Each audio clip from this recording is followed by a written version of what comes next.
Hello and welcome to this second first look exploring session looking at The Wit of a Woman by somebody who ran away from this script as quickly as possible sometime around 1607, was that the dating for it, or 1604? Somewhere around there. This chap, whoever wrote this, just went and decided that he's just going to sell it off and not try to finish it off. 1604, I think. And so we're halfway through. The characters are all sometimes named different things, and it's quite confusing. And they often refer to filial relationships without naming who their relationship is with whom. So it's all very confusing. But we're going to try and untangle that by the end with these wonderful people who are all thoroughly confused before we even begin. So reading Isabella, Lodovica, Rinaldo, and Bragardo is Liza Graham, trying to remember my own name. Reading Balia, Bario, Veronte, and Ferio is Helen Good, and yes, I'm really going to try hard. Especially when we start talking to ourselves as well, because we don't have quite enough readers in the room. Reading Gianetta, Filenio, Priest, Servants, Boy, and Maid is The Factotum. Yes, that's me, Keith Hill. Thank you very much. And reading Erinta, Gerillo, Bizardo, and Epilogue is Hi, I'm Eric. I can't spell half of these names, so I don't know how to write them down. But anyway, it's fine. Yeah, don't worry too much about that. And I am your host, Robert Crighton. I'll be reading stage directions and generally trying to figure out... I've got a Venn diagram here of sort of who all the characters are and who they're related to. I've no idea. I know it doesn't make sense. It's fine. Without further ado, let's dive into scene 11, where pretty much in the same way we started the beginning of the last session. Enter Balia with the four ladies. Gentlewomen, I'm glad to see your kind agreement. God bless it and continue it. And Mistress Erinta, I pray you make haste of that handkerchief. I know your father will be glad to see you so good a workwoman. And I know it will be worth a double ruff to you, and somewhat else besides. An ell or two of fine cambric for your cross clothes and night rails, and such other necessaries. I hear he hath a ship come from Holland. If he have e'er an odd piece of ordinary shepherd's Holland, I will not beg it of him, but I pray you be my friend to him that I may have a pennyworth of it in it. Mother, I dare undertake my father will not stand with you for a little thing, and for myself you are for my best furtherance. I thank you, daughter, truly, for I see you are your mother's daughter, frank and free-hearted. Oh, she was as good a creature as broke bread. But hear you, Mistress Lodovica, for my house have you spoken for my lease. I am old, and my lifetime is but little. Will he take mine offer? Why, mother, my father will not take a penny of you. He hath promised me you shall have it for a bunch of apricots.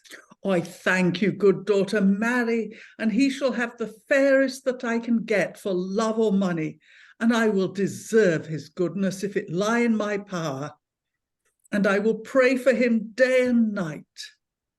God send many such lawyers as will not only take no forfeitures, nor rack no rents. I thank you with all my heart, but Mistress Erinta and Mistress Lodovica, I pray you, let me entreat you to walk a little into the garden, whilst I talk a few words will come with Mistress Isabella and her sister here. By and by, we to ye, yes, forsooth. And exeunt Erinta and Lodovica, Balia and Isabella and Gianetta remain on.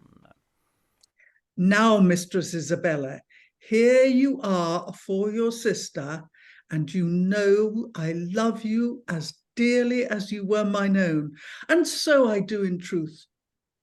But I have a secret to tell you, that if you will conceal and follow my counsel, it will be for your good another day.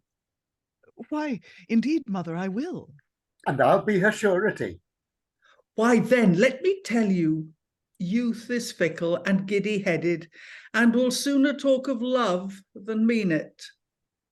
Old men are wise and kind and staid and wealthy, and where they love, they will suffer no lack. Why, what of this?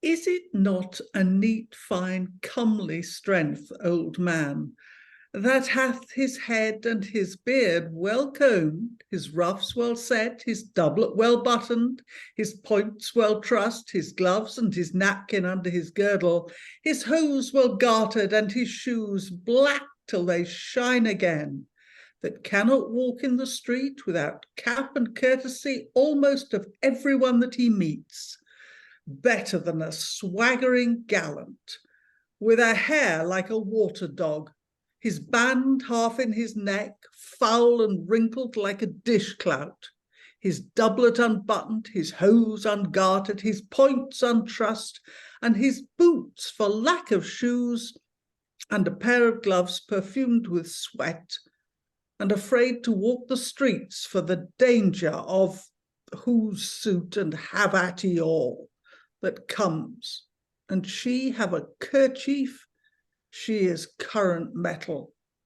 Oh, think, sweet mistress, whether is the better choice?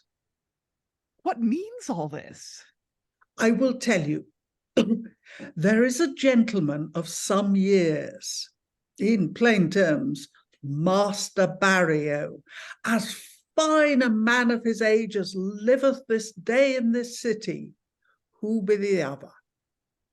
And I dare swear he loves the ground the better where you go. And if you can find it in your heart to love him, you shall have a life like a lady. Why, there shall be nothing too dear for you, and you shall command even what you will. You shall be mistress even of all his lands, goods, yea, and himself and all.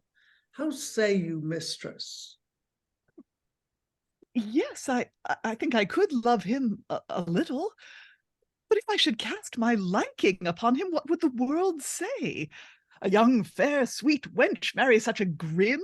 Sir, she surely married his purse and not himself, and she will have a gallant in a corner that shall, and so forth.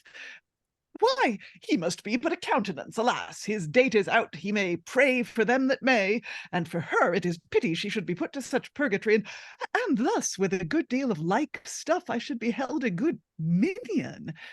But yet, I care not. Mother, I know you are wise, and therefore it is like enough I may follow your counsel, and the rather for my sister's sake here, whom I love as myself, and being her father, I cannot like him the worse. Say you me so, daughter? Well, it may be another day when I meet you in you, coach abroad, or find you on your couch at home, with your chains and your pearls and your coffers full of gold. Then you will thank me for my counsel. But, daughter, I know he will be here anon, and therefore I pray you, use him well, and you shall see what will follow.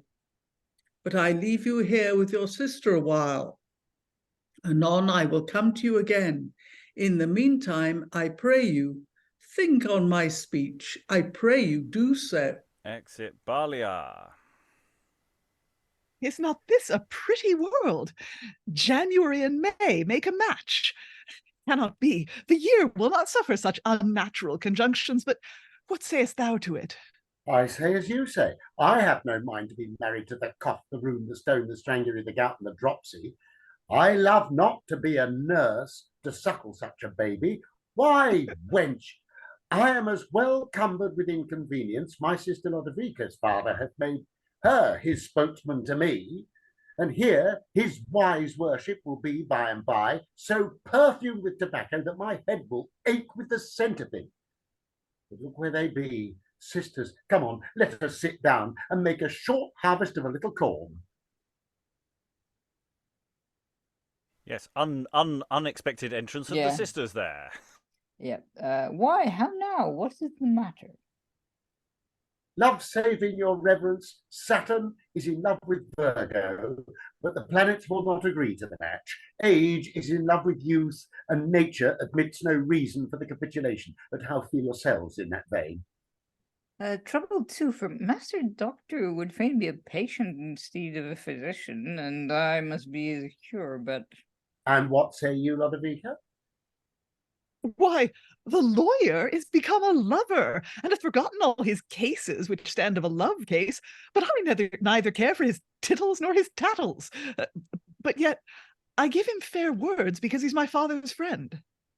Yea, and do so still, for if my wits fail me not, we will consent them of their sons, of their wealth, and of their wits ere we have done with them, and make them all pleased in spite of their own hearts. Yea, marry, sir, that were to some purpose. Well, I will do it. Here anon will my old master and I think my father be, and howe'er it be, or howe'er it come, my sister shall hear all, and as I begin, follow you. Content. But look where an old fox is peering out of his hole. We'll be gone. Lodovica and Erinta go to exit. Enter Bario. Gentlewomen, God speed you a fair evening. How do you? How do you? What, daughter, how do you with your short breath? Have you taken anything for it? Was the master doctor with you? Yes, forsooth, and he gave me a julep that doth me much good. I am glad of it. And how doth Mistress Balia and your good company? All well? Yea, forsooth. And Mistress Gianetta, how do you? I am beholding to you for my daughter here. I would it lay in me to requite your kindness. I wish it would. Oh, sir, it's your pleasure to say so. I thank you for your acceptation of nothing, but I would it were in me to pleasure you, for I know my father loves you. And so do I him, and have done a long time. And truly I have loved you of a little one. And I remember I have said many times, oh, that I could live to have such a wife. Alas, sir, then you're well sped indeed. Nay, give me your leave to be your servant. Nay, marry, will I not? I can tell you, if you will like of an old man's love, you shall be served and not serve. You shall be mistress of me and mine. Sir, I doubt not you speak merrily, though I must confess my mistress beat such a matter into me. Oh, did she? She is an honest woman, and daughter, you know what I said to you, and so have I said to your brother. Love her if you love me. Indeed, sir, I do know she loveth me, and so do I her. But if I should be glad to deserve your kindness, I hope you would not have me to do anything to my dishonour. Not for a world. Then, sir, for that the world shall not say that I come to rob your children of their persons, if you will make over such portions unto them as may be fit to give them maintenance, if we should chance to disagree, then perhaps you should find me kinder than I will promise till that be done. Kindly and wisely spoken. It shall be done. What you will set down, I will perform. To my sister 5,000 crowns, to your son 20,000, for you are reputed to be worth 100. I am so, and will dispatch it speedily what you have required. Neither will I see you before it be done. In the meantime, be kind and true. Doubt you not, sir. And exit Bario. Isabella, how likest thou this beginning? Excellent. But how shall we do for our loves? How shall we come by them? Let me alone. When his goods are given away, I will make him give thee away. But let us go in, lest we be missed too long. Work, and then we will talk further of the matter. Content. And they exit. Okay, so it's a bit confusing because it looked like they were setting up Lodovica to be wooed by Bario. That's how I read that opening bit. And then he comes on and woos Gianetta instead. And it's like, but I think Balia was just sort of talking more generally, or were you talking on Gianetta's behalf earlier? I mean, it was quite confused. I found that. Yeah, Balia makes the overture. Balia tells Isabella that Bario is in love with her. And then the next scene, it seems to make very little. Let's see. So Lodovica is Bario's daughter, right? And then Bario proceeds to make love to Gianetta. Lodovica is, according to at least. Oh no, I don't know. He talks. Okay, he talks to Lodovica as though she's his daughter. Yeah, maybe. And then talks to Gianetta as though she's his love. So it may simply be a case of scrambled speech headings or a... Yeah. Well, I think, once again, we kind of just need to make Helen was making this point off camera, that we kind of need to pick a scene where everyone identifies who they're interested in and then work our way through the rest of the play with that logic. Yes, because then later Gianetta talks to Isabella as though Isabella is Bario's daughter. Yeah. So... Yeah. Okay, you're starting to feel our pain, aren't you, Keith? I can yes, tell. I am. I mean, I quite understand the settlement trust fraud, but the rest of it has got me absolutely beat. Yes, in a sense, we understand the things that are happening during the things that they're happening, but we don't see how they connect with other things that are happening elsewhere. So it's like we've got these bits of scenes that make perfect sense, but when you actually put them all together, you're going, no, hang on, that contradicts the bit that happened just 2 minutes ago. That's what gets me. It's not even that it's contradicting something from earlier in the play. It's contradicting itself as it's going along. Yeah. I love this guy. It feels as if it's been cobbled together by the actors after the event, this text, I have to say. But I wonder if it's someone was given an incomplete script and then tried to make sense of who everyone was. The script was actually... Because we found some earlier scenes where they just didn't name who people were. You had all of the stuff about my daughter or my love, but then they never actually named any names. And I almost wonder if that's the script they got given. And the printers just tried to put some names in and got lost.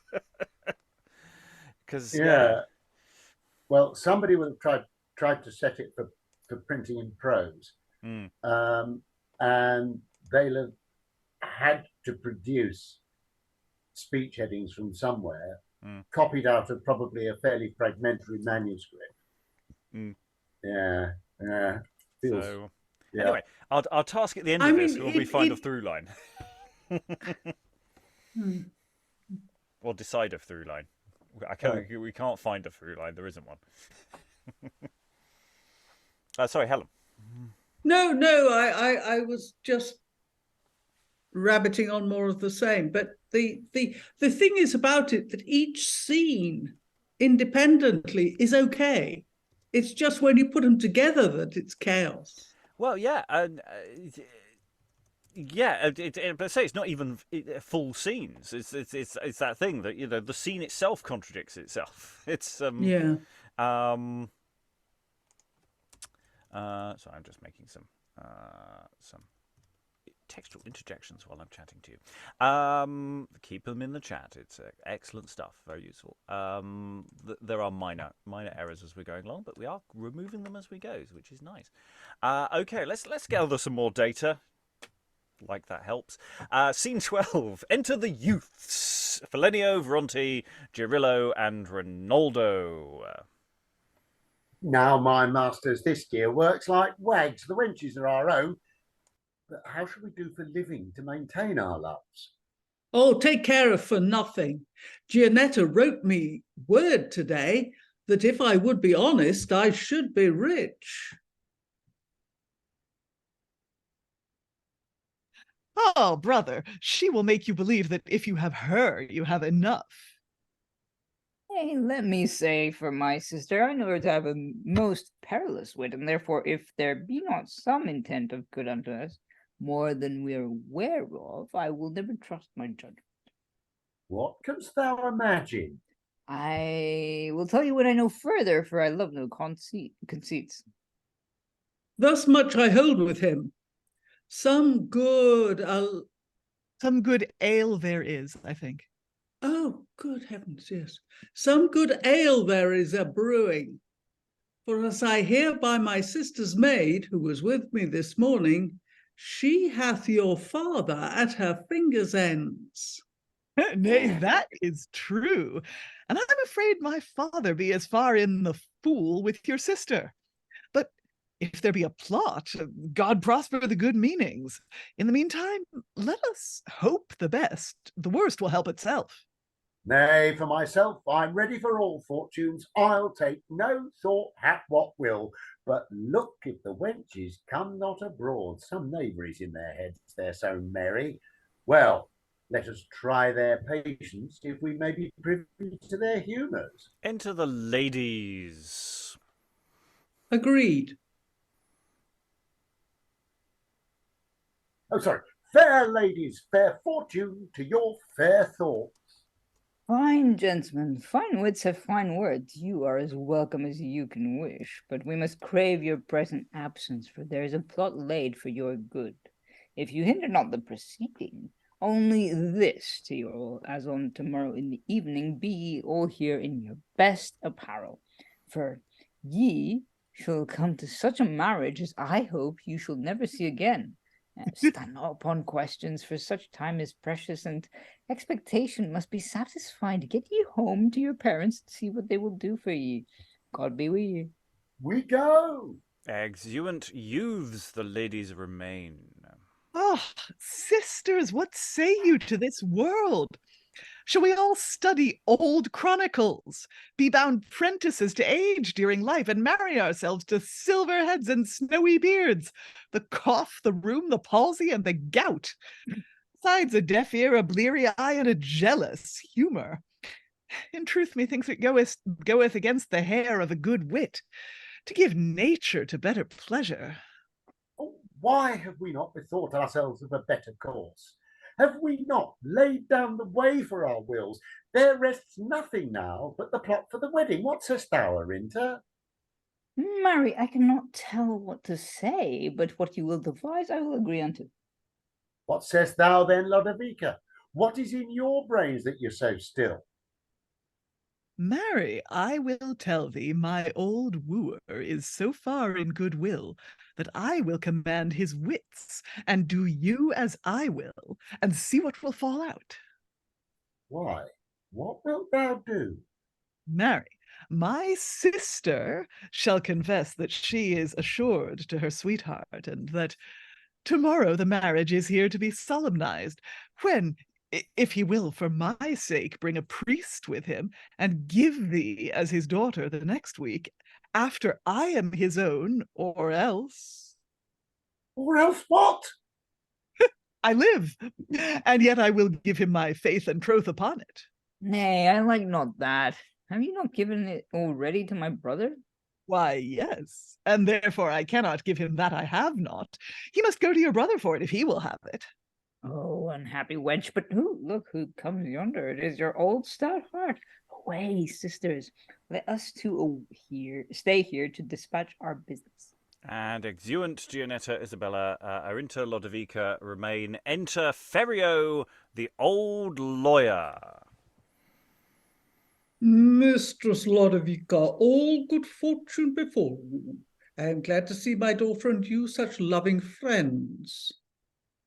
I would it were in her father's power to deserve as much of your affection. Sir, if I love your daughter, I cannot hate you, and knowing the home that you wish me, I would hate myself to be unthankful, but, sir, as I have by my letter, which I hope you will keep secret, assured you of my goodwill, so if I may obtain one kindness at your hands, I will seal my promise with my faith and troth to be yours forever. Unkindness, nay, my love, if it were the loss of all my goods, and almost my life, and all the friends I have for thy sake, forsake me if I do it not. Sir, then it is thus. My sister Gianetta is to be married to Master Doctor's son. His father is not willing to the marriage, but time will work him kind enough to his own son, and the gentlewoman is a kind creature. Being a scholar with you that may do the deed, my mistress hath a service book, and if you will be a father in giving her to her husband, he, you know, my brother, and in your kindness to him, you bind me forever. Truly, love, your father is my friend, but I will lose him and all the world for thy love. And let me tell thee this, for thy comfort in his good, it shall be done. And whether his father take it well for his living it, it is of no great matter. For I have made him set to his hand to a deed of my drawing, where he hath passed irrevocable 20,000 crowns to be paid within 1 month, and 5 to thee. All which I will give thee to bestow upon him again, for albeit I have made my daughter and my son an estate present of good, as is according to my late promise unto it, my profession and possession shall be enough for our maintenance, I warrant you. Sir, I humbly thank you, and therefore that all things may the sooner be dispatched, I pray you provide this scholar, and be here tomorrow in the evening, and I am yours. It shall be done, my dear. Only love me and lack nothing. Daughter, upon my blessing, I charge you, hold your sister in as good regard as if she were your mother, for so I mean she shall be. And I tell you, if she think well of you, it shall be never worse for you. And so, God be with you. I will see you again tomorrow. And if you take anything, let me know it. Exit Ferio, leaving the ladies behind. Aside from being mildly creeped out, how now, sister? How like you this gear? Will it fadge or not? Shall we not laugh at large to see the old colts fetched over in their kinds? In truth, I could smile to think what will fall out, but that I'm sorry to see my father one of the company. Why, peaceful, is not mine in too? Why, if they were not all alike, there were no sport. But first let us pity ourselves and then them. For if they were not mad, they would not let us run away with their wits as they do. Why, how so? Why do they think that we can love them for husbands? And why not? Because it will not be. For if either for fashion's sake we look soberly, and so seem 20 years elder than we would be, to counterfeit the young matron, it goes against the wool, howsoever we wear the cloth. And to be matched to such a piece of flesh as would choke in the going down or never be digested in the stomach, would it not better be fasting from such a banquet? Come, you speak idly. I do not think but 'twere better be an old man's darling than a young man's worldling. And yet in truth they are so ill to be pleased when they are angry.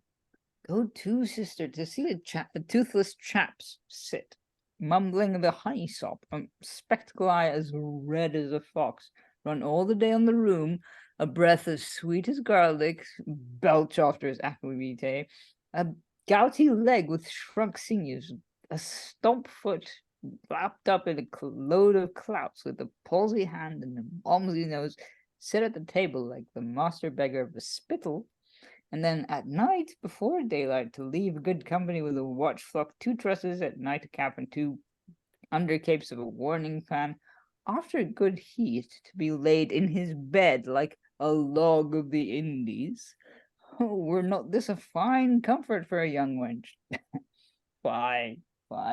It is a jest to think that young wenches can love old feathers. If they had wits, they would know their own weakness and never trouble our patient. But let them alone, sister. Do as I do, and we will have a day of it that shall be spoken on when we are dead. Serve the father and love the son as I do, and if they be not both fitted, blame me. I am content. Lead the dance, and I will follow. But let us go in to lay our heads together for the speedier dispatch, for Gianetta is a mad wench, and her counsel will not do amiss.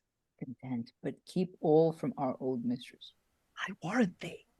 And they exit. Once again, you think you're getting a grip of it, and you're sort of getting it, and then someone says something, and the thing, and you're just going, no, hang on, aren't you supposed to be interested in the other one? And it's fine. So, yes, as ever, we're getting more clues as to what it should be without necessarily actually demonstrating what it should be, in the sense that, yes, every there's a father, a daughter, and a son. They are definitely all related to each other, and they're all crossways across the rest of the cast. And that's the way it works. So it should all be real. It's a neat mathematical progression as to who is then paired up with who, and we're moving in the general direction of the fathers being persuaded to give away their daughters to the wrong person, as it were, around about. It's a really neat idea. It's just not done properly. I do get the thing that the moment they come out the other end of and Keith, you are typing rather loudly. So it's right. I thought it was the opening of Murder, She Wrote for a second there. Yeah, but we get these moments when they sort of have these conversations after the fact. So it's like, what do we do now? And then there's a sort of lengthy exchange, and I'm not quite sure how useful those bits are sometimes. I'm starting to get that feeling. There's a lot of material that's quite samey in this play. We had this last time where, oh, we're doing this game again, we're doing this game again. And so I'm sort of looking at this as, elements of interesting stuff, but it's a bit like some of the stuff we had elsewhere. Other thoughts? I'm talking a lot. Let's go and talk to Gianetta. She's a mad wench, apparently. Liza. Just, I mean, there's a lot of derogatory language about old men being used. I mean, I suppose I think they can cope. And Lodovica sort of raises an interesting point, saying, what if I did fancy, what if I did marry, better to be an old man's darling than a young man's worldling, I think is what she says. And then Erinta has to talk her out of it by going, ew, no, gross. Yeah, it's subtle. It's subtle stuff. But as ever, it still bounces along really nicely. I like the style of it. I think it's got a nice flow. It just needs a lot of tidying. Any other thoughts? How do we find the wooing of Ferio? Were we wooed? Yeah, I think it's very effective. What's interesting is you can actually tell the old men apart. With the girls and the young men, they seem, I mean, I've only seen one scene of this, but they seem to be slightly less distinct as characters, with the exception of the fact that Gianetta's obviously the loopy one, and to a certain extent, Filenio is the one that's quite happy-go-lucky. He doesn't actually tend to intervene much in other people's discussions. But apart from that, I'm having there's sort of the families as tribes and the age bands and the gender as tribes, and they sort of cross over. And I think designing a production for this would be enormous fun, but you'd have to really struggle. Well, perhaps you're not supposed to keep up with it. Perhaps that's the point. Yeah, it's an interesting question. Which of the daughters and which of the sons? Who's in focus? And there's a lot of lack of focus on some of those daughters. You know, at the beginning of the play, when Lodovica was given a different name, she's set up as being a melancholy wench. But then that seems to slightly shift as well. And so it's like, again, sometimes you get the impression that someone is well characterized, but then they turn into somebody else, and the character and everything turns into a sort of a mush. Whereas I do think the men are the fathers are generally there's something a bit more going on there, and they've been doing a little bit of double acting, and so that sort of element. Helen. I have decided that Ferio has a dicky ticker. Okay.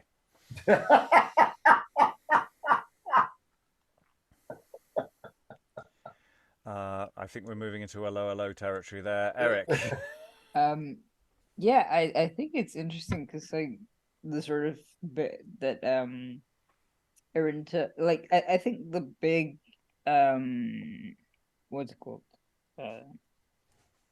The big creepy part, so to speak, is hold your sister in as good regard as if she were your mother. So it's like that was the bit that sort of pivoted it for me, where like it's funny, but it's also like, really?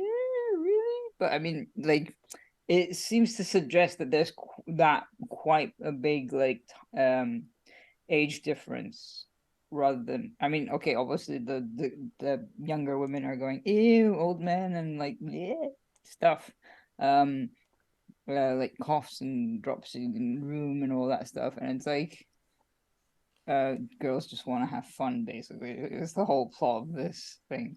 But yeah, it's I think it could be fun to play if you get it right. And of course, obviously, as we've said, it has to be fast, and though I feel like the old men have to be slower, so it's like so that the young women are just like, can you just get the words out by this point?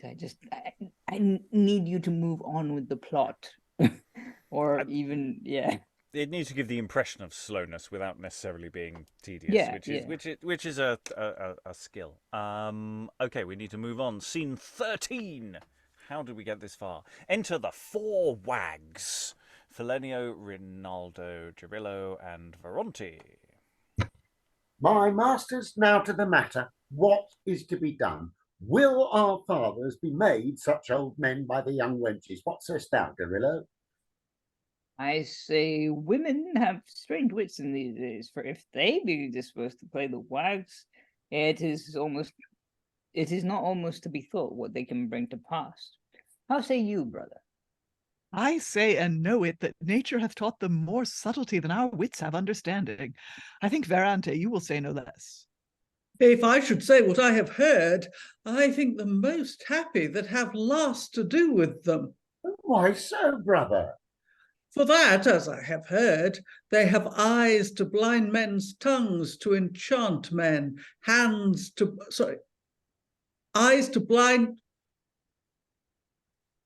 men, tongues to Yeah. enchant men, hands to bind men. Eyes to bind men's tongues to enchant men, hands to bind men, and some other things that undo men. Why, brother, what you laugh at? My brother's opinion of women. Why, is he not in the right? Not rightly considered. Ask Gerillo.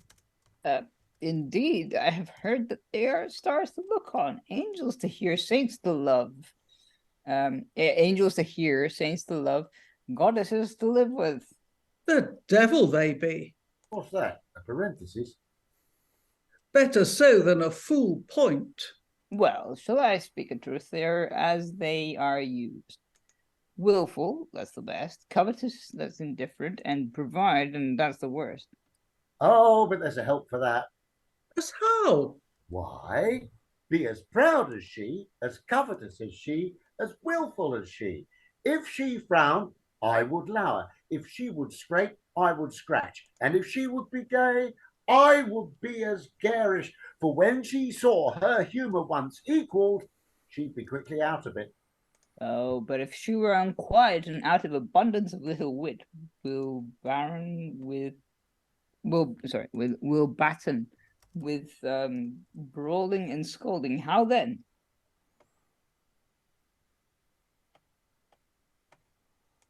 Oh, my father's lesson, either say nothing to her that will fret her, or outscold her, and that will mad her, or cudgel her, and that will tame her, or keep her bare, and that will kill her.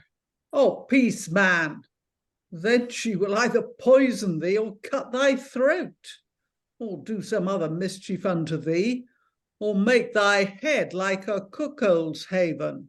No, not a whit, brother. For I'll tell you a short and a true tale of a fine taming of a Bedlam queen who would never let her husband be at quiet, and, after order taken with her, became the best wife in the world. Yea, but soft, wilt thou use thy wife so when thou hast her, if she put thee to it? Yea, as sure as death.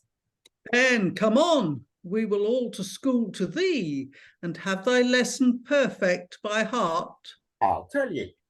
An honest, kind, proper man, neither a beggar nor of the best purse, but endued with many good qualities, married a wench, poor enough, nothing fair, and yet proud enough, but so wilful and with so little wit that it was out of reason to endure her clack if her humour were once crossed.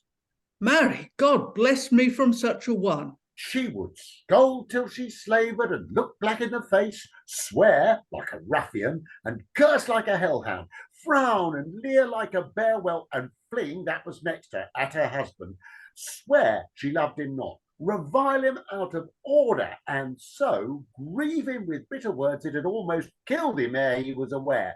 But fie upon her, but what means your but? But the good man, weary of his life, and minding either to mend her or leave her, devised this trick for her learning. One day, in the midst of all her madness, when she would have eaten the great oyster, following her into her chamber, there, with his people upon the sudden, seized upon her, and setting her in a chair, bound her so fast that she could not get out, which done, caused her maids and servants, and some of his next neighbours, to come into her chamber and to advise her to patience and to pray for her. Why would this make her more? Why? Why this would make her more?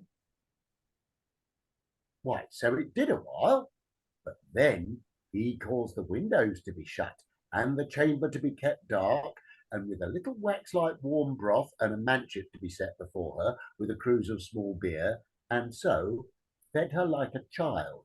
Then the clerk of the church and his wife, whom she hated, came to give her good counsel, and now and then himself, and now and then to look into the chamber and bless himself, and pray for her amendment.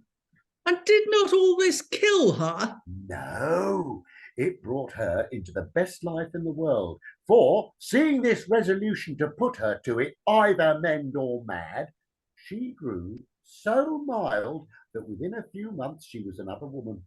The wind of her tongue was so calm that it would scarce have moved an aspen leaf when it had blown. And thus, what neither counsel nor crossing could do, this conclusion brought to pass, and she, of a notable scold, was a most sweet creature.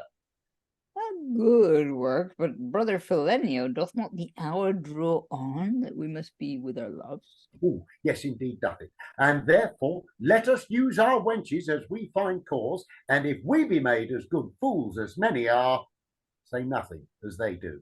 But ere we go, let us see our rings. What's your invention and your word? My invention is an eye without and a heart within. My word, vide tene, see and hold. Veronte, what's yours? A dial with a hand for the direction, and my word, quotendis, where you lead me. And yours, Rinaldo? Sun, my word, clarior sol, brighter than the sun. And now, what is yours? Mine is a world. My word, hic mihi mundus. Here is my world. A bell rings. But hark. But hark, the bell rings, the hour is come to let us away, lest we miss our market. Content, let us go. And they exeunt. Okay, so the chaps are being young lads. Let's be kind and say that. The bros are doing some bro talk about what it's women things. It's yeah. Filenio's story there. Thoughts in the room. Where to begin? Where to stop? Hey, if your wife gives you any of her lip, just torture her for a bit. Yeah. Yes. And I love the idea that you get the servants to advise her about her behaviour. You call in everybody that drives her absolutely mad until she knuckles under. The funny thing is that the other blokes seem to find this story a bit improbable as it goes on, and then suddenly they say, "Oh, yeah, all right, that's got us absolutely nowhere. Shall we all push off?" Yes. Shall we get back to the plot? Hang on, what's that sound I hear? Oh, it's the plot moving us on. And yeah, I think you can make this work just simply with the if you make it that these are young, inexperienced boys who know absolutely naff all about anything, and it's a stupid thing, and it's just like nah, and then you can sort of get. I think you can get away with this if you mock it mercilessly, because it is clearly nonsense, even though it does speak to a wider truth about the awfulness of early modern society. But yeah, Liza, then Eric. Oh, just to say that I actually really like the bit at the end about the devices and what they're engraving on their wedding rings. I think that sounds much more interesting than the wedding rings of our day. Yes, it's frankly these days only the Nazgul seem to have decent, inscriptions. Anyway, Carried a Nazgul. Eric. I was just gonna say that I like how it's basically them trying to sort of like having a meeting about like what do women want really, and it's just kind of like it's just Gerillo. I liked Gerillo's first like mini. Well, it's not really a speech. It's just his first line basically of like, well, if they're doing what we're doing, what are we gonna do? Like, if they get up to mischief, what are we meant to be doing? Like, because if they be disposed to play the wags, which is basically what we've been doing all this time, what's gonna happen then? What are we gonna do? Shit. It's just funny how they can't like. Oh, of course you can't possibly respect someone, can you? That you're in love with or that you're about to marry. And he's kind of trying to be the voice of reason. But if you mistreat your wife, then how are you not gonna expect like her to mistreat you, and vice versa? It just kind of I don't know. Okay, we have a short scene coming up. Scene 14. Enter Ferio and a priest called Sir Lawrence with a book. Sir Lawrence, you know as well as I that here is nothing so pleasing as secrecy in matters of love, and therefore, performing your care in this, you may happen to do somewhat for me that shall be worth a tithe peg and a goose to it. Teneo, that is, I understand your intent, or I have hold of your mind, or I have you at my fingers' ends. I am for you, sure and secret and sufficient.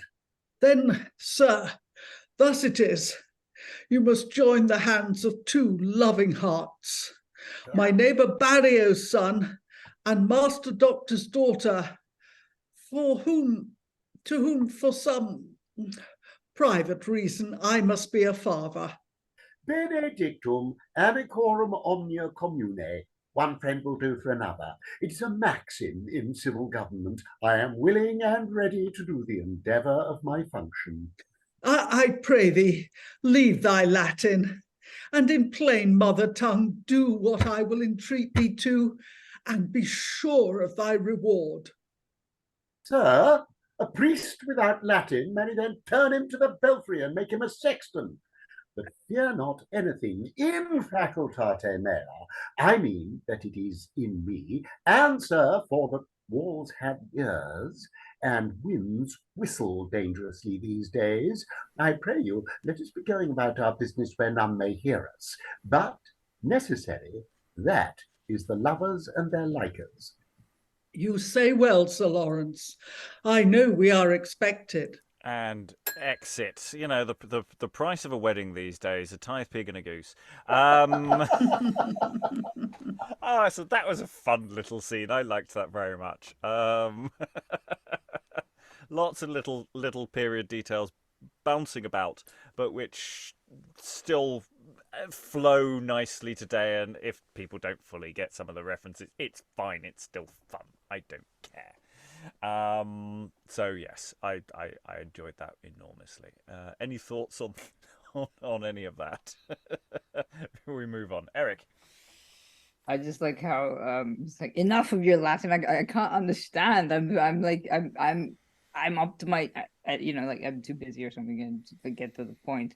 And the priest just keeps correcting him, like, sort of, I'm ready and willing to do the endeavor of my function. It's just like sort of just the correction of it is funny in itself.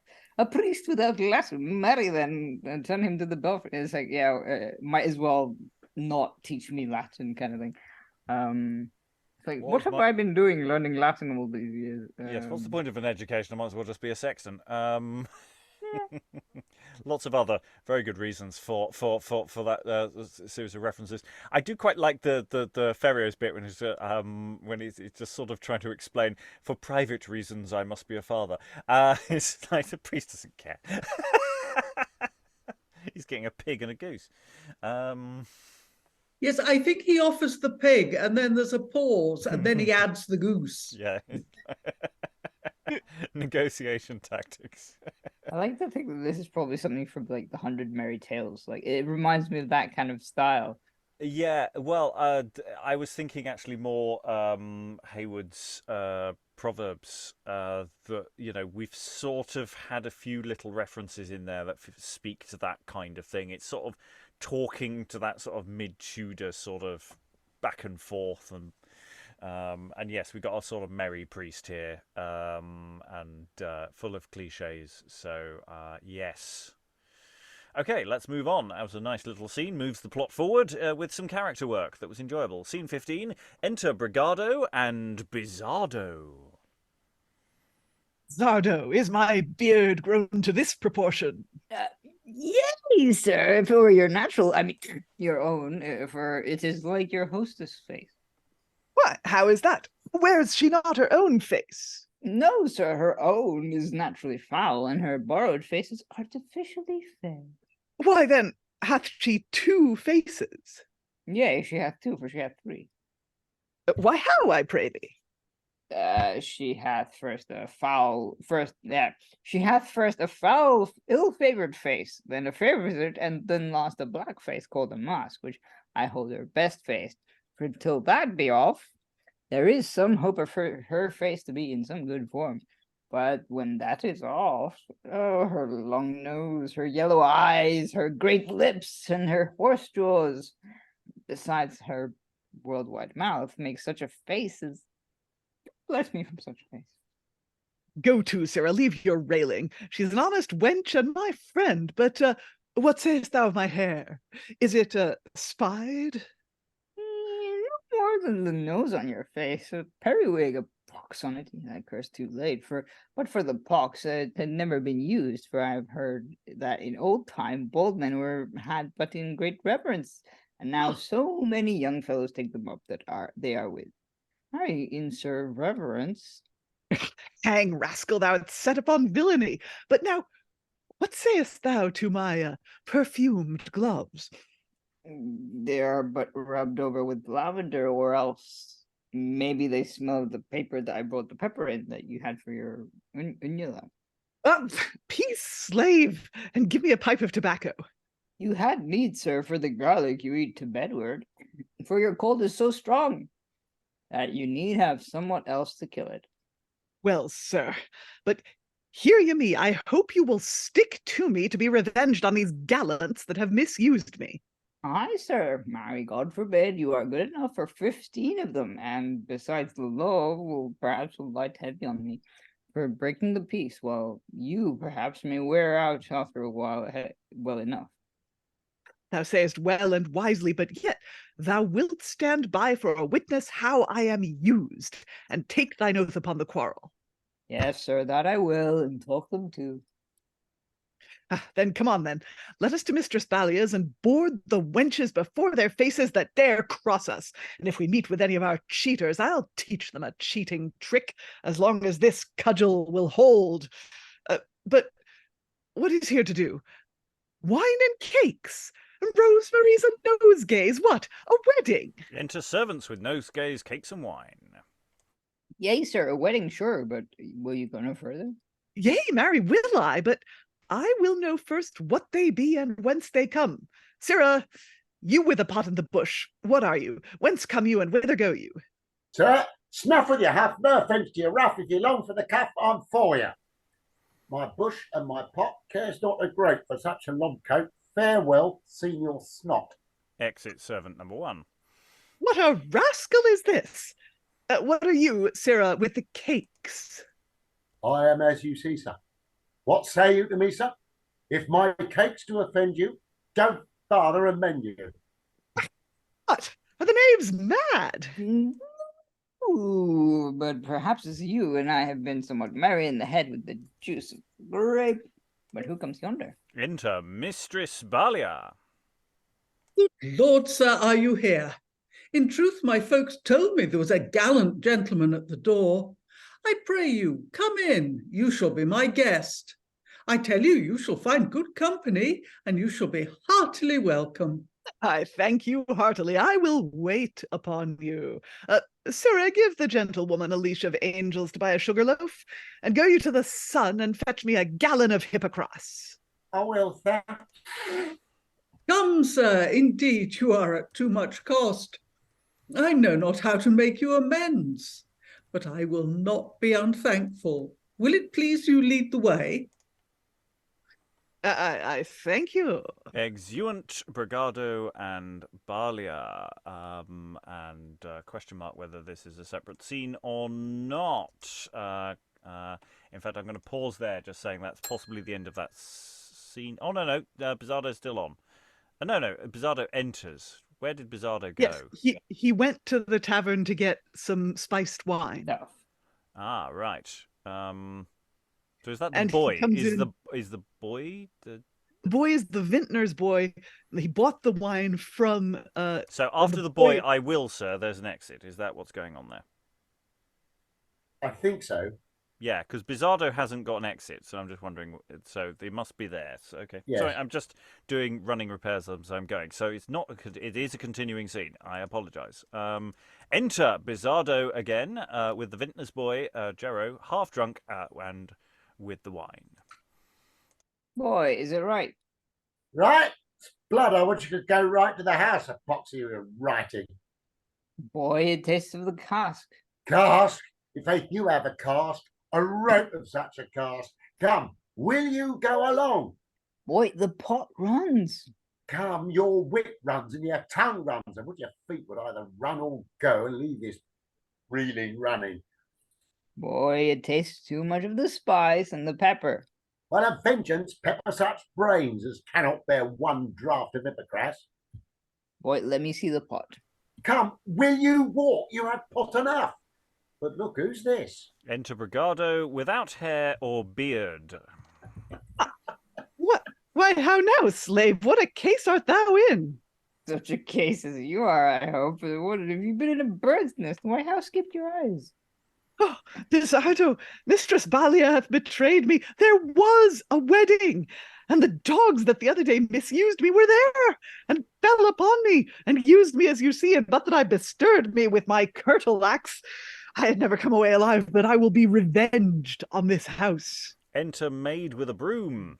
What rascal is this that keeps such a running at my mistress's door? What? Oh, Captain Swaps, is it you? But I'll be with you by and by. I'll have a medicine for you. Exit in again. Bizardo, let us be gone. We shall be betrayed. Boy, get you home with your pot. I'll send you an honor, or come on with me to my lodging. I'll pay you. Go, for Bizardo, I'll bear with me, for this is not often something. And exit. Okay. So yes, it's an interesting argument whether there should be a sort of technically a scene break with the exit of Bragardo and Balia there. It is labelled, I think, as scene 16 in other versions, but I'm questioning whether that really is a proper scene break, because it is basically... Is it continuing action? Is there much of a gap between this action? There would be a terrible hiatus if there were a gap there. I think it's running up to the pantomime walk down. We need people swarming onto the stage. Really. Yeah. Cool. I'm not going to add a scene interjection there. So we only have 16 scenes, whereas other versions have 17. Man, Bragardo cannot catch a break. No. I mean, what's he done wrong? Apart from his crime is that he wants to woo the young ladies. Yeah, but... And in the previous scene, he approached the 4 disguised young men who were disguised as professionals, and they all sold him for a very high price the objects of their profession, which turned out to not be precious at all. Like, they sold him a valuable ball of scent to rub his beard with, and it turned out to be a turd, and various things. And so he went in, and they found him again, and they clearly took his wig and shaved his beard off, and it's just very sad for him. He's been George Peeled. I don't know if he can show his face in public again. I don't. I say it's not like he's done anything really wrong. It's just he's just a bit absurd, and they've all picked on him. Poor chap. I think the way to play him must be very, very posh and very, very rich. Yes, I think that, you know. So but not. Also, someone who's the thing is because it's all about bragging, isn't it? So it's not like he necessarily is. It's all about but yeah. Well, he does have money because he gives it to the young men in the foregoing scene, and he sends for a gallon of hippocras. That's an expense. It's all on credit. I think though it would have been like sort of you could play him as like sort of with the gravitas that Arthur has in Monty Python's Holy Grail, like sort of, you know, we have come to attack your castle and all that stuff, and sort of like, okay, so what? Like, your grandmother smells of something or other. Yeah, and the impression that he's possibly very drunk as well. I do, you know, you and I have been somewhat merry in the head with the juice of the grape. So there's an interesting question about lots of options for that. And then Balia comes in and does plot, as it were. Okay, we have one more scene to do then. Scene 16. Okay, I'm just going to say now, this is the most unhelpful stage direction that this play is going to give you, because you'll see. Enter Bario with Ferio and the doctor's daughter and her love, sets them to the table. Then she brings in Bario and Ferio's daughter and her love, and then the lawyer and Bario's daughter and her boy, and last the doctor with the lawyer's daughter and her love, and the priest, and sit all together. Gentlemen, ye are all welcome. Blessed be the day that I have seen you all together in my house. God bless ye all and send you joy of one another, I pray God. Amen. Yes, you're going to talk to yourself. Oh, No, it's all right. I'll be Bario. I think you will talk to yourself a lot, so I'll read Bario for the moment. Stay as Balia. Okay. You're inevitably going to talk to somebody else in a moment anyway. Yes, Ferio. Yeah, so we'll see how it goes. Yeah, Mistress Balia, I thank you. But by this means you are rid of your guests, and we of our children. Not a whit, not a whit. I hope I shall have them here many a fair day before I die yet, if I live to it. Oh, but Mistress Balia, here have been double dealing. How say you, Master Doctor? Oh, God, I probably didn't put in a lino. Someone read line. Marry, I think here hath been treble dealing. What say you, Master Ferio? Marry, I think it hath been a song of 4 parts. What say you, Master Bario? I say I know not what to say, but we all sing it all one tune. What say you, Mistress Erinta? Forsooth, I thank you, father. Well said, wench. Thou art sure enough of the father's side. I that got thee, he that gave thee, and he by thy husband shall govern thee. No, forsooth, father, I have but one father, though 3 fathers, and you are my only father in love, my husband in love, and Master Dorio for church father, and therefore I beseech you, as I am your only daughter, be you still my only father. And I will, wench, but what saith Mistress Isabella? Ask my father, if it please you, for he frowns so that I fear to speak. Speak, ape, I'm not angry, for I know your hand was in this pie. In truth, sir, the meat was dressed ere I knew of the dinner, but I hope you will not be angry that I took my part of good cheer. I will wish no man choked because I cannot eat, and I can the better eat, and I can the better fast when my friends bear me company. But what say you, Mistress Gianetta? Sir, I say, that age is kind that pitieth youth. Ask Master Ferio if I say true or not. But youth is subtle and deceiveth age, and so are you the mistress, if I might say what I think. But what say you, Mistress Lodovica? I say that flowers and frosts cannot agree, but nature hath her pleasures and wit her devices, and I hope where youth is kind, age will be comfortable. Like enough. But a frost in the spring may nip a flower in the bud, and nature without reason may have wit without discretion, and age, being deceived, may smile at youth diseased. But do you remember your faith and troth? Oh, yes, I had given it my husband before, and he would not part with it in any wise. Master Bario, I see it is in vain to talk to the wenches. They will have it if they set on it, if they die for it. And they shall have it for me. They have their loves. The boys have our hands, and we have the whirligig. I gave your daughter to his son. And I yours yours to his. I'm assuming that was... And I yours. And this was my son and your daughter. And this was my daughter and your son. And this shall be my son and daughter. And this is my daughter and my son, and therefore, since the wenches by their wits have governed us of our wealth and our boys, for shame, let us give them somewhat, for they are not yet beholding to us. Begin, and I'll follow. And I. And I. Come on then, boys and wenches. Your hands are fast enough already. Now let us hold hands together. When we die, they shall have our lands and goods, and while we live, our kind loves. And so God send them as their hearts can wish, and upon this as many as clap hands. Amen, amen. This night I well entreat you all to my house. Tomorrow I am at your direction. And Yay. exit. And of epilogue. Enter epilogus. My master's here, a feast is spoken of, and company bidden.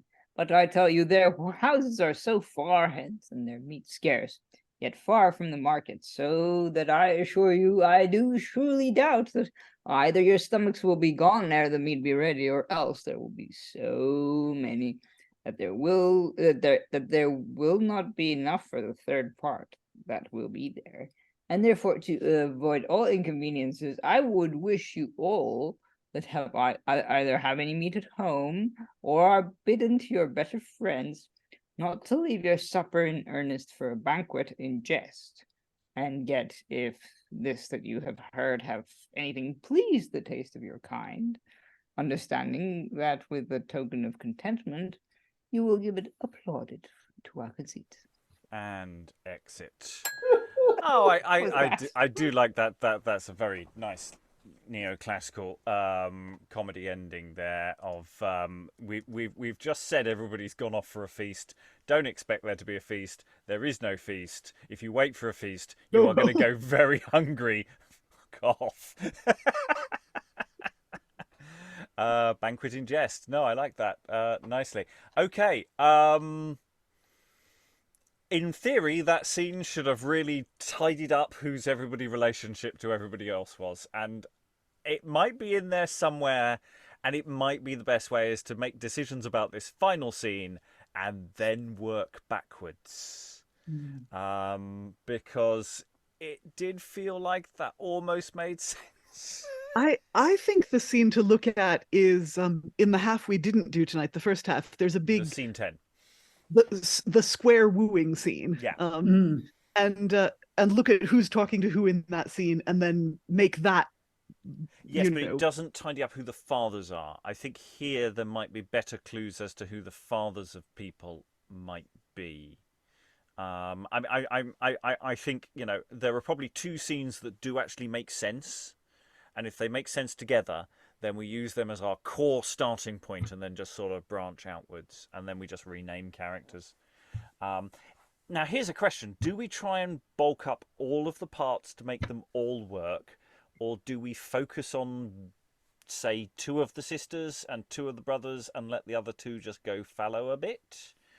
Because it's an interesting question. How many of these people can we hold in our brains? Because it's like... There's only a couple of the fathers who really are in focus for me. There's only a couple of the daughters who are reasonably in focus for me. And is that something that's solvable, or do we just give up and just let some of them fall by the wayside? Liza? I think it works well with 4. I think. Oh no, I don't mean remove them. I'm just thinking in terms of audience focus. Well, you've got audience focus. I mean, you can't help it because they've got all the lines. Also, there are only 2 fathers who are lusting after other men's daughters. Well, actively so. I mean, the others by intimation, but they don't have that many things. Because Lodovica is very speaky, and some of the others are less so. We've got Bario, Ferio, and Lino, who all have scenes saying how much in love with the young women they are. The 4th one is Dorio, who doesn't seem to do a lot. No. And yes, is one of those questions of Dorio, yes, who's originally Master Giro, if you remember. Oh, Giro. Giro from the very beginning. He's a sandwich. Is he now? Well, so yeah, there's some. So there's minor tidy ups like that. But yeah, so the schema works. I think the general shape of the show is fine. I think there is a problem of focus that it does sometimes dance around. We talked about last time of moving some material around and just maybe removing some of the repetitions, because there were some repetitions. There weren't so many repetitions this half, actually. I thought it was a bit more focused. But there's an awful lot of nothing happening, which is possibly a problem with this. Helen? One of the things you can actually do is remove the comedy double act. They are, I would say, I mean, they're fun, but they're detachable. Yes. And that is and unless you have unless you have 2 particular comedians who showcase these their 2 scenes are. But can't we make them what 2 of the one of them one of the fathers? Couldn't we, or do something like that so that we get some sort of comedy pranks played on them or something along those lines? Because then we can keep the material, but we make it sort of more included into the wider narrative.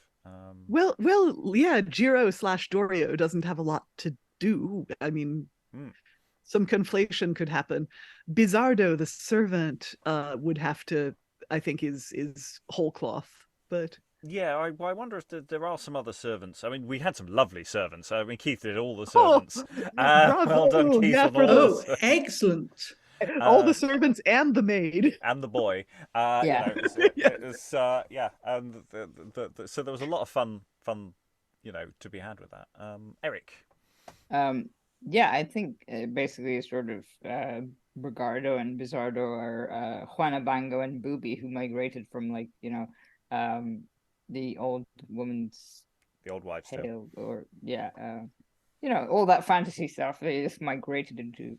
I kind of like the idea of them interrupting the plot and then coming, like, being kicked out basically, by losing their hair. But I think you could solve it by, like, removing the speech prefixes and then trying to work out, trying to match up, like, the daughters and the sons and see. Yeah, there's inevitably going to be some moving around that some people are going to have their dialogue redistributed or in some fashion, because just to try and find the through line. Well, but you have to look at character and personality. Like Keith said, Lodovica seems to be written as more of a melancholy type of girl. Gianetta seems to be written as a mad wench, quote unquote. Isabella seems to be your quieter beauty, and well, she's in the very beginning of the play. She's written as melancholy as there is a confusion of character traits between the two characters. So that's where I was talking about. You will need to realign certain things, potentially, or just change the name that they're referencing at that point, because it looks like some of the character traits do jump characters as well. And that might not be just a naming issue. That might just be a total confusion issue of the author. So that's the through line. It's almost actually the way to do this strangely. I wouldn't normally do this, but actually say, right, okay, get four actors in. You are the four wenches. Let's build your characters as we go along. And if you feel your dialogue is inconsistent, we figure out which one we give that bit to. Because I kind of feel that if we try to just sit down and unpack this, that actually you'd end up getting as lost as the typesetter for the printed version probably got. I think you need a pack of Happy Families cards. I do like that as an aesthetic. I think that's a really great idea. It was in the chat. Helen popped this in. That if you have the color-coded Happy Families, you will get a really nicely laid out sort of sense of who they are. And the stage in the last scene will look like an explosion in a paint factory. Yeah, because they've all got married off into their new teens. And then, but also, it's interesting how they don't stage the wedding. This is like after the chat that happens is basically after the wedding. So it's like you either sort of, if you're doing it as a sort of stage production, you could put it as like, this scene that happens between scene 15 and scene 16. So you have like the sort of just like sort of a dumb show type thing where you have or a dance. Yeah, because I think there is a missed opportunity there with the confusion of the fathers giving away the various people. That could be quite visually very interesting, actually, and it feels like more like a Vegas wedding chapel thing that they're on a conveyor belt going through, and they go, and something strange happens there. That could be quite fun. Helen. Yeah, I mean, the only reason that it isn't there is because you couldn't show a wedding on a stage because it was a sacrament. So not with a genuine priest. It wasn't possible. Yeah. Well, not even with an imitation priest. I don't think. I don't know. We do have do have the odd play that does semi-stage that kind of thing. It's not completely unknown. It's just you've got to be just really careful how you do it. I think it's But yes, I think But the broadly more I speaking, it's see frowned of it, upon. but the more I see of it, the more I'm with the idea we had earlier on that this could be a school play, because you've got those very, very small parts of the various servants, which is quite good for the young ones. And the maiden and the old woman who disappear after the first half. Yeah. Or it could be from an academic setting as well, because of course then still some of the people could actually be very young. Yes, I mean 14 and 15-year-olds were not unusual in universities. Yeah, so I mean that sort of seems to be the context. But it is written by someone who does know how to put a line together. I mean that's the thing, is that sloppy though it is in many respects, the dialogue bounces along really nicely. Once you figure out how to arrange some of the slightly more fiddly sentences and repunctuate everything. I mean, I keep on wondering whether the original didn't have a speech headings, the actors' names, and the compositor tried to make, I don't know, because they would have made a better job of it. Yeah, no, I mean, what is the text? What is the text? What do you mean? Is it a manuscript? Is it a?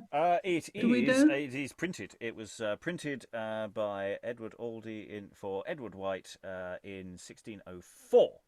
Now I believe there is possibly a different copy of it. One has to ask why. I assume they got it as far as they could, and Why he sold not? it off. He sold it off as quickly as possible. Is one possible option. I think Yeah, Keith wants Keith. to jump in. Yes, a thought just occurs to me, just sort of running with Helen's question. It would be interesting to know what else we know about that printer and that bookseller, because it feels like a terribly rushed botch job. It's like one of these, in modern terms, one of these electronically scanned print on demands, which introduces its own typos. It feels like a sort of corner filler. The other thing is, I've got the weirdest feeling that there's a scene missing. Yeah. Just before the end. Because, I mean, I have no idea what the priest's for, apart from the fact it's a comedy, so it's got to end in a wedding. I've got no idea what the priest's for, because he sounds as if he's just very confused and enormously relieved that it's all over. And yet, there's no scene that explains that. It is the absence of a wedding scene and there might be room for it. You see, that's where you could put that scene break in. When I was asking the question about after the Bragardo and Balia, that there might be something happens there, because there is this idea there should be some passage of time. What happens to Bizardo happens so quickly to Bragardo, happens really quickly. Without that, they've gone off and grabbed some stuff. I mean, the priest is explainable in that sense, in the sense that he is there to marry everyone and make sure that happens, and they're introducing that plot line and really making sure it's clear that that's what that they brought. They've got a priest who's not going to ask any questions. It's just not really being elaborated upon. I mean, I think that's overall. I think there could be lots of missing scenes in this play, because it feels like there's a first draft quality to it of more stuff could go here, more stuff could go there. We had this in the first half, actually. We had lots of short scenes that we didn't quite feel were fully integrated. I mean, you've got 4 separate fathers, sons, and daughters, none of whom are related, creeping across the stage to a secret wedding. Well, I think and they are missing sort of each other in the dark. Sorry? I think they are all sort of related, aren't they? Isn't Well, it I mean, a father? No, the fathers, sons, and daughters who are all going to a secret wedding, Yes. aren't, because the Yes. fathers are taking someone else's daughter to marry someone else's son. Yes. Yes. Yes. Because they wouldn't countenance their own daughter or their own son making such a marriage. Yes. Necessarily. Keith. Have we possibly got a point where a printer who's got to get this onto N pages to be cut down to, by the feel of it, an octavo, has simply looked at a long screen of italic,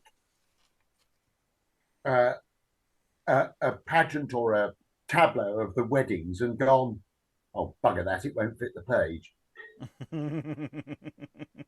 Very possibly. And then cut straight forward to the breakfast. I mean, without looking at the actual thing, the actual printing itself, there are a lot of those questions I can't really answer without seeing what the actual text is doing, which is entirely doable. I think there is a facsimile potentially available somewhere. So yeah, we could possibly get into that question. I think to a degree, I think we are getting off topic in the sense that it doesn't matter how it ended up how it is. The question is what we do with it now.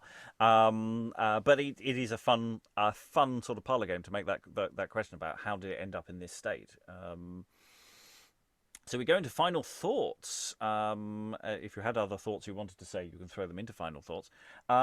So yeah, for those who've been here throughout the two sessions, any additional thoughts about restructuring and because maybe even writing some new material? It's not there's quite a lot of stuff to be done with this text, and I think we have a little more leeway here to say, well, maybe we have to slightly change some stuff because that's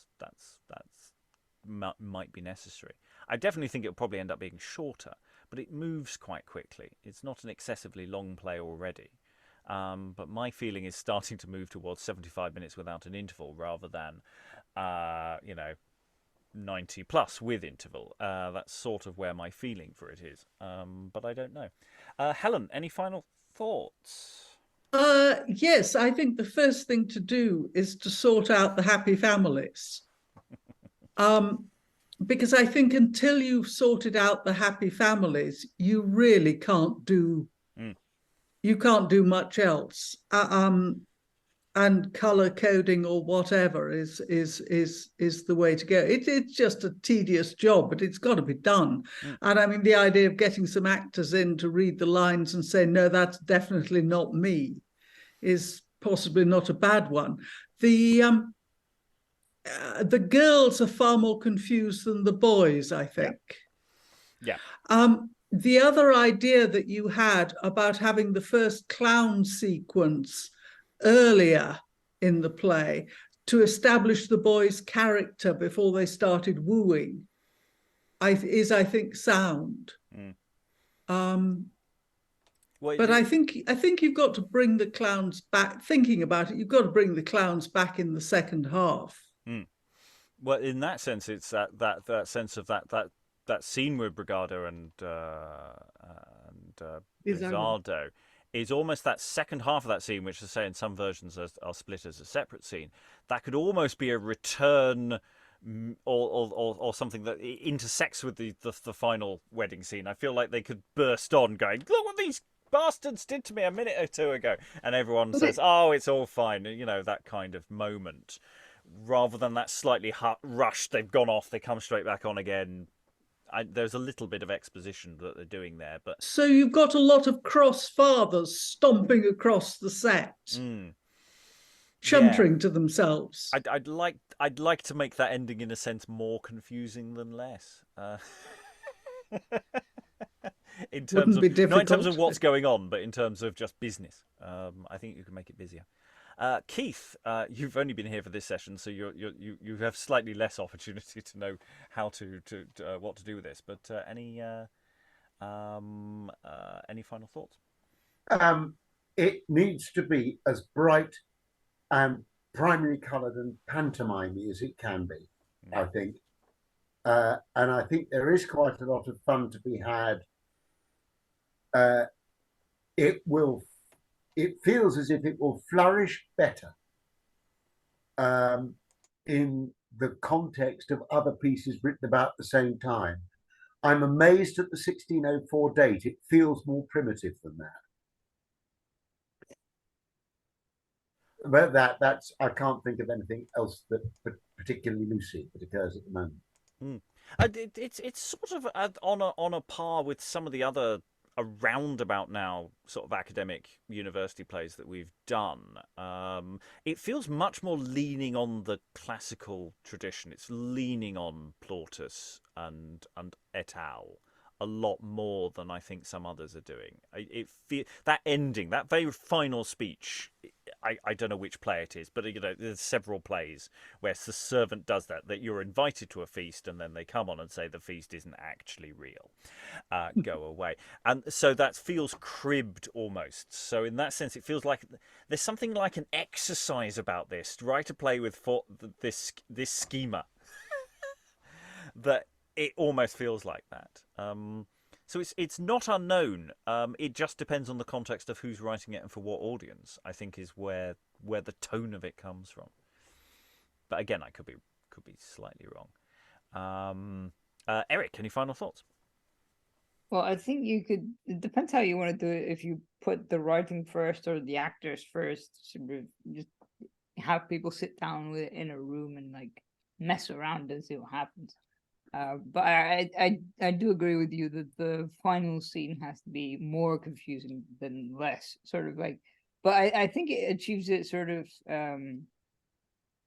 like by going where the father sort of go, oh yeah, I gave away my daughter, your daughter to his son, and where it has like no names and stuff. I think that works really well as a sort of source of confusion, like who's meant to be your dad, which is kind of funny. But yeah, I don't know, I enjoyed it despite all the weird like sort of misogyny and stuff, which I guess is typical of the period, and sort of all the ageism, which I suppose is also part of the period. It feels though a bit like the sort of pre-Molière stuff, which I'm guessing is quite early for this period, like sort of I mean, early considering Molière would have been later. I think, I don't know. Time is good weird. 60 years later. Yeah, and sort of, I feel like you could make a lot of this play if you have fun with it, and even maybe get people to play the same part would be hilarious. But then you just get confused. I mean, different parts, same actor. Yes, it is sadly not possible to double some of the fathers or the schema doesn't allow for it, even if you started doing people painted one way down the middle or something. I think, I mean, maybe for the final scene you could do that if you could get away with it. But I think it would probably lose something in the translation if you did that. Liza, any final thoughts?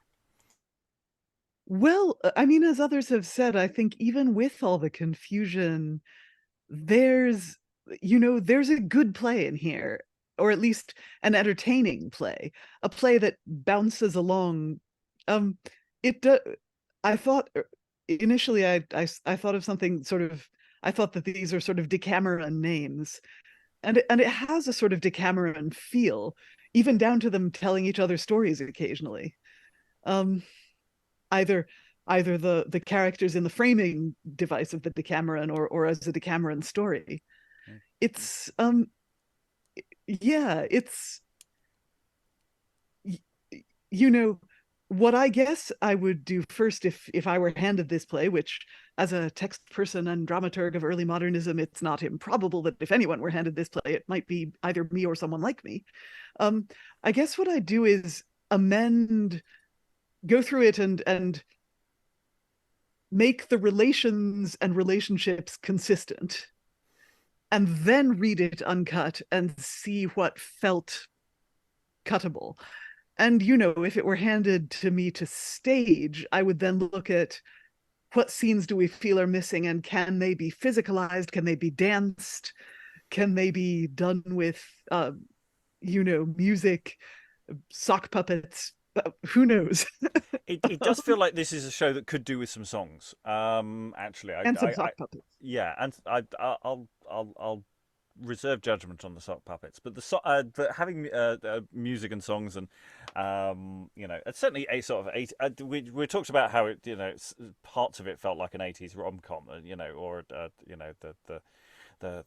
they're all in their dorm room and they're talking about boys, and it had that sort of feel, and again we actually had that the young lads talking nonsense in their dorm room, and that has a certain structure to it that sort of speaks. I think Balia should get together with all the men at the end. I just think she should just gather them together. Balia deserves a rich husband, or at least one, maybe four rich husbands. Well, I was going to say, I think she should just marry them all. Yes. They're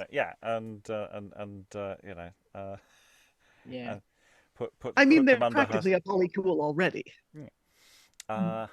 I love the way she's collecting favors from the parents of her pupils. I mean, she's absolutely got her head screwed on. She knows exactly what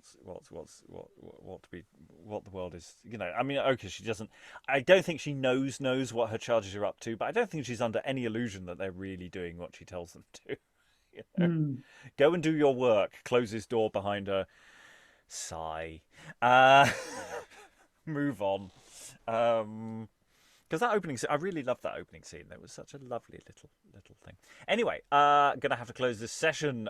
We will return to this one day after some initial iteration of trying to figure out a consistent naming structure, and then maybe deciding after that what we do with it. So all that remains, thank all the wonderful readers for all their wonderful reading. Thank you very much, everyone, and goodbye. I know your hand was in this pie.